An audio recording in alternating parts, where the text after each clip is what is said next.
Right Anantapuram జిల్లా కూడ్లూరులో ఈశ్వర ఆలయంపై ఏర్పాటు చేసిన కలశంను గుర్తు తెలియని వ్యక్తులు ఎత్తుకెళ్లారు. కలశం ఖరీదు లక్షల రూపాయలు ఉంటుందని అన్నారు. ఘటనపై గ్రామస్తులు పోలీసులకు సమాచారం ఇచ్చారు. దీనిపై పోలీసులు కేసు నమోదు చేసి విచారణ చేపట్టారు.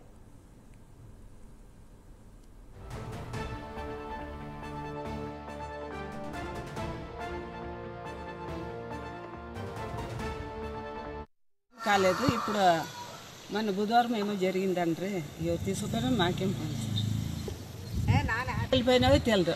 మేము చెక్కలు నేను వచ్చి 60-70 ఏండ్లు అప్పుడు నుండి అట్లే ఉంది.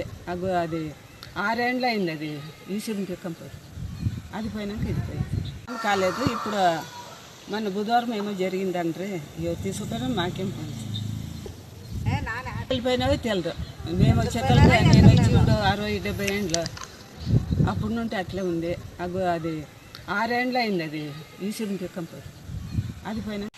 మాది కూడ్లూరు గ్రామం. పురాతన కాలం నుంచి మా తాతల నుంచి ఉండే గుడి అనేది.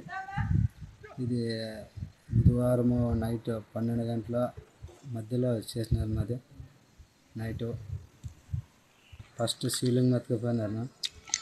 అయిన తర్వాత కలశం ఎత్తుకుపోయినారు. 10 ఏళ్ళ కింద శివలింగం ఎత్తుకుపోయినారు. ఇది మన బుధవారం వచ్చేసి కలశం ఎత్తుకుపోయినారు. మాది కూడ్లూరు గ్రామం. పురాతన కాలం నుంచి మా తాతల నుంచి డి రేహల్ మండలంలోని కూడ్లూరు గ్రామంలో శివాలయం పాత టెంపుల్ అనేటువంటి శివాలయం పైన ఉన్నటువంటి కలశం పైభాగాన్ని ఎవరో గుర్తెలియని వ్యక్తులు దొంగిలించుకుంటున్నారని మాకు సమాచారం రావడంతో నేను మా సిఐ గారు 10వ తారీఖున సదరు ప్రదేశాన్ని క్షుణ్ణంగా పరిశీలించడం జరిగింది. తర్వాత గ్రామస్తులను పిలిపించి ఈరోజు గ్రామస్తుల స్టేషన్ రావడం జరిగింది.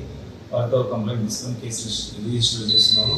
అలాగే ఇందుకు సంబంధించిన ఎవరైనా ముద్దాయిని పట్టుకొని తదుపరి చర్యలు తీసుకుంటాము.